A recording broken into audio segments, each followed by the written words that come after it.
ಇವತ್ತು ಕತ್ಲೆಯಲ್ಲಿ ಅಡುಗೆ ಮಾಡೋ ಚಾಲೆಂಜ್ ತೊಗೊಂಡಿದ್ದೀನಿ.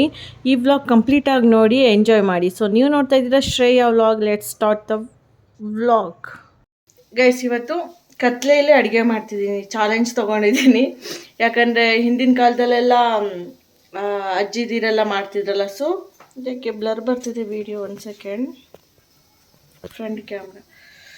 ಹಿಂದಿನ ಕಾಲದಲ್ಲೆಲ್ಲ ಮಾಡ್ತಿದ್ರಲ್ಲ. ಸೊ ಇವಾಗ ನೋಡೋಣ ಹೇಗೆ ಮಾಡ್ತೀವಿ ಅಂತ. ಸ್ವಲ್ಪ ಮೊಬೈಲ್ ಟಾರ್ಚ್ ಅದು ದೂರಕ್ಕೆ ಹಿಡ್ದಿದ್ದೀವಿ ಅಷ್ಟೇ. ಅದರಲ್ಲಿ ಮಾಡ್ತಿದ್ದೀನಿ ಇವತ್ತು. ಯಾವುದೋ ಇದನ್ನು ಲೈಟ್ಸ್ ಹಾಕ್ಕೊಂಡಿಲ್ಲ ನಾನು. ಕರೆಂಟ್ ಹೋಗಿದೆ, ಸೊ ಲೈಟ್ಸ್ ಆನ್ ಮಾಡಿಲ್ಲ ನನ್ನ ಲ್ಯಾಂಪ್ ಯಾವುದು. ಇದರಲ್ಲಿ ಮಾಡೋಣ ಅಂತ. ನೋಡೋಣ ಹೆಂಗೆ ಮಾಡ್ತೀನಿ ಅಂತ ನೋಡೋಣ ಗೈಸ್. ಇವಾಗ ಚಿಲ್ಲಿ ನೋಡೋಣ. ಇವಾಗ ಹಿಂದೆಲ್ಲ ದೀಪದ ಬೆಳಕಲ್ಲೆಲ್ಲ ಮಾಡ್ತಿದ್ರಲ್ಲ. ಸೊ ನಾವೀಗ ಲೈಟ್ ಇಲ್ದಲ್ಲೇ ಮಾಡಿದ್ರೆ ಹೇಗಿರುತ್ತೆ. Let us see guys. ನೀವು ಯಾವ ಥರ ಈ ಥರ ಮಾಡಿದ್ದೀರಾ? ಮಾಡಿದ್ರೆ ನನಗೊಂದು ಕಮೆಂಟ್ ಹಾಕಿ ಎಷ್ಟು ಕಷ್ಟ ಇರುತ್ತೆ ಅಂತ.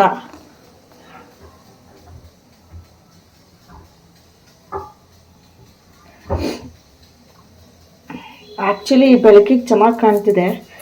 ಮಾಮೂಲಿ ಇದ್ರ ಥರ ಲೈಟ್ಸ್ ಇದ್ದಾಗ ಮಾಡೋದಕ್ಕಿಂತ ಇವಾಗ ಚೆನ್ನಾಗಿ ಕಾಣ್ತಿದೆ. ಇನ್ಮೇಲೆ ಟಾರ್ಚ್ ಆನ್ ಮಾಡಿಕೊಂಡೆ ನಾನು ವೀಡಿಯೋಸ್ ಮಾಡಬೇಕು. ಚೆನ್ನಾಗಿರುತ್ತೆ ಕುಕ್ಕಿಂಗ್ ವೀಡಿಯೋಸ್ ಮಾಡುವಾಗ.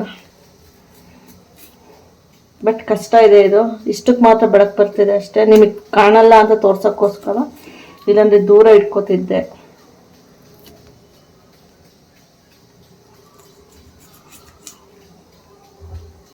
ಮೊಬೈಲ್ ಲ್ಯಾಂಪಲ್ಲಿ ಆಟ ಆಡ್ತಿದ್ದೀನಿ ಗೈಸ್. ಮೊಬೈಲ್ ಲೈಟಲ್ಲಿ ಕತ್ಲೆ ಮತ್ತು ಬೆಳಕು ಹಿಂಗೆ ಬಿಟ್ಕೊಂಡು ದೆವ್ವ ಥರ ಕಾಣ್ತಾರಲ್ಲ, ಆ ಥರ ಟ್ರೈ ಮಾಡ್ತಿದ್ದೆ ಗೈಸ್. Literally feeling good. ಒಂಥರ ಹೊಸ ಎಕ್ಸ್ಪೀರಿಯನ್ಸ್ ಅನ್ನಿಸ್ತಿದೆ. ಹಿಂದಿನ ಕಾಲದಲ್ಲೆಲ್ಲ ಹೆಂಗೆ ಮಾಡ್ತಿದ್ರು ಏನೋಪ್ಪ ಒಂಥರ ಅನ್ನಿಸ್ತಿದೆ ಈ ಥರ ಕತ್ಲೆಯಲ್ಲಿ ಮಾಡೋದು. ಗ್ಯಾಸ್ ಆನ್ ಮಾಡಿದ್ದೀನಿ. ಇವಾಗ ಬಾಣಲಿ ಇಟ್ಟಿದ್ದೀನಿ. ನನ್ನ ಮೊಬೈಲಲ್ಲಿ ಟಾರ್ಚ್ ಆನ್ ಮಾಡಿದ್ರೆ ನೀಟಾಗಿ ಕಾಣುತ್ತೆ ಗೈಸ್, ಲೈಟ್ ಹಾಕಿರೋ ಥರನೇ. ಹಂಗಾಗಿ ನಾನು ಆಫ್ ಮಾಡ್ಕೋತಿದ್ದೀನಿ.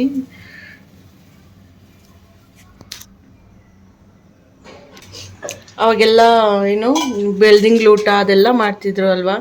ನಮ್ಮನೇಲಿ ಅಷ್ಟು ನಾವು ಚಿಕ್ಕವರಿದ್ದಾಗೆಲ್ಲ ಒಂಥರ ರಾತ್ರಿ ಹೊತ್ತು ಮೂನ್ ಲೈಟ್ ಇದ್ದಾಗ ಅಜ್ಜಿಯವ್ರಿಗೆ ಹೋದಾಗೆಲ್ಲ ಕಾಂಪೌಂಡ್ ಇತ್ತಲ್ಲೆಲ್ಲ ಕೂತ್ಕೊಂಡು ಊಟ ಮಾಡ್ತಿದ್ವಿ. ಚೆನ್ನಾಗಿತ್ತು.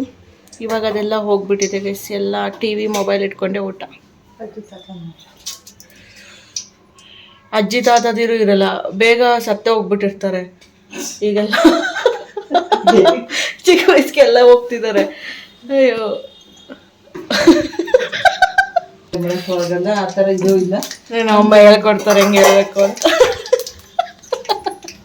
ಅಜ್ಜಿ ತಾತ ಇರಲ್ಲ, ಎಂಜಾಯ್ ಮಾಡೋಕ್ಕಾಗಲ್ಲ ಅಂತ ಹೇಳ್ಬೇಕಂತ. ಕಡಲೆ ಬೀಜ ಗೈಸ್ ನಿಮ್ಗೆ ಮಧ್ಯೆ ಒಂದು ಸ್ವಲ್ಪ ತೋರಿಸ್ತೀನಿ. ಯಾಕಂದರೆ ನೀವು ಆಮೇಲೆ ಇದೇನಿದು ಹಿಂಗೆ ಅಂದ್ಕೊಬಿಟ್ಟಿರಾ. ಕಡಲೆ ಬೀಜ ಇದೆ. ಅವಾಗೆಲ್ಲ ಯೂಟ್ಯೂಬ್ ಇದ್ದಿದ್ರೆ ಹೆಂಗಿರ್ತಿತ್ತು ಗೈಸ್ ಈ ಥರ ಎಲ್ಲ. ಈಗಿನ ಕಾಲದ ಮಕ್ಕಳು ಲಕ್ಕಿ. ಹೆಂಗೆ ಗೊತ್ತಾ, ಆರಾಮಾಗಿ ಎಲ್ಲ ರೆಕಾರ್ಡ್ ಮಾಡ್ಬೋದು, ಎಲ್ಲ ಇಟ್ಕೋಬೋದು, ಯಾವಾಗ ಬೇಕಾದ್ರೂ ನೋಡ್ಬೋದು. ಚೆನ್ನಾಗಿರುತ್ತೆ ಗೈಸ್.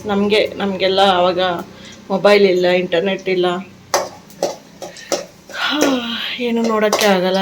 ನಮಗೆ ಆವಾಗ ಇದ್ಬಿಟ್ಟಿದ್ರೆ ಚೆನ್ನಾಗಿ ಅಜ್ಜಿ ತಾತ ಎಲ್ಲರದ್ದು ವೀಡಿಯೋ ಮಾಡ್ಬೋದಿತ್ತು. ಇವಾಗ ನೋಡ್ಕೋಬೋದಿತ್ತು. ಇವನ್ ಅಪ್ಪ ಅಮ್ಮಂದಿರದೆಲ್ಲ.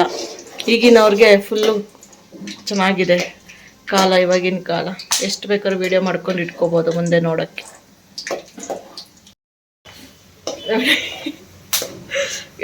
ಫೇಸ್ ಇಷ್ಟು ಲೈಟ್ ಕಾಣ್ತಿದೆ ಅಷ್ಟೇ ಫೇಸಿಗೆ. ಆಗ್ತಾ ಇದೆ. ಕಡಲೆ ಬೀಜ ಹುರಿತಾ ಇದ್ದೀನಿ ಈಗ. ರೆಡಿಯಾಗಿದೆ. ಗೊಜ್ಜಿಗೆ ಅನ್ನ ಎಲ್ಲ ಕಲಸಿದ್ದೀನಿ. ಚೆನ್ನಾಗಿ ಬಂದಿದೆ guys. But it is tough. ಹಿಂದಿನ ಕಾಲದವ್ರಿಗೆ ನಿಜವಾಗ್ಲೂ ಒಂದು ಸಲ್ಯೂಟ್ ಹೇಳಬೇಕು guys. Because it was not easy to cook. ನೋಡಿ ಈ ಥರ ಬಂದಿದೆ. It is good guys. Light on ಮಾಡಿದೆ ಮೊಬೈಲಲ್ಲಿ ಟಾರ್ಚ್ನ. ಇದೊಂದು ಎಕ್ಸ್ಪೀರಿಯನ್ಸ್. ನೀವು ಒಂದ್ಸತಿ ಟ್ರೈ ಮಾಡಿ ನೋಡಿ, ಮಜಾ ಇರುತ್ತೆ. That's it. ಇದು ನೆಕ್ಸ್ಟ್ ಡೇ ಮಾರ್ನಿಂಗ್ ವಾಕಿಗೆ ಹೋಗಿದ್ದು ಪಾರ್ಕಿಗೆ. ಕೋಟ್ ಹಾಕೊಳ್ಳೋದೇನೋ ಹಾಕೊಂಡು ಹೋಗ್ಬಿಡ್ತೀನಿ. ಆಮೇಲೆ ಸಖತ್ ಸೆಕೆ ಆಗ್ತಿತ್ತು ಗೈಸ್. ಬಟ್ ಸ್ಟಿಲ್ ಕೋಟ್ ಇದ್ದರೆ ಒಂಥರ ಬೆಳಿಗ್ಗೆ ಹೊತ್ತು ಕಂಫರ್ಟ್ ಅನಿಸುತ್ತೆ. ಸೊ ಇದಾಗಿತ್ತು ಇವತ್ತಿನ ವ್ಲಾಗ್ ಗೈಸ್. ಸಬ್ಸ್ಕ್ರೈಬ್ ಮಾಡೋದು ಮರಿಬೇಡಿ ಗೈಸ್. ಸಬ್ಸ್ಕ್ರೈಬ್ ಮಾಡಿ, ಸಪೋರ್ಟ್ ಮಾಡಿ ಕನ್ನಡ ವ್ಲಾಗರ್ಸ್ನ. Thank you all. Bye. Take care.